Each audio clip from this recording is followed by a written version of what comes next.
Ils sont une centaine à s'être déplacés en provenance des 4 coins du département. Des agriculteurs éconnés régulièrement exposés à des produits phytosanitaires qu'ils doivent manier avec précaution. Démonstration avec l'hôte de la soirée.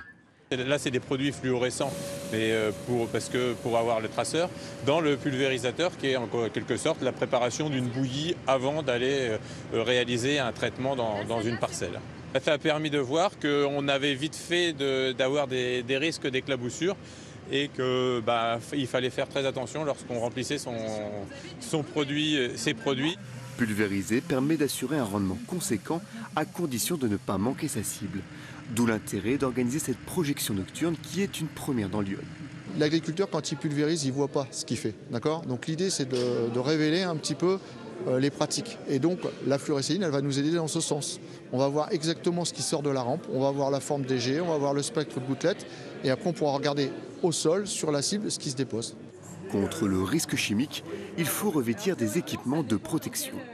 Bottes, combi, les gants et le masque. Donc l'objectif de mon atelier, c'était de présenter les différents vêtements qui existent, mais aussi d'insister sur l'importance de leur utilisation, mais aussi leur bonne utilisation, et notamment dans le sens d'habillage. Après la théorie, place à la pratique. À l'aide d'une lampe à rayons ultraviolets, il repère la répartition du produit sur le feuillage. Un coup de projecteur sur le rôle essentiel d'un pulvérisateur.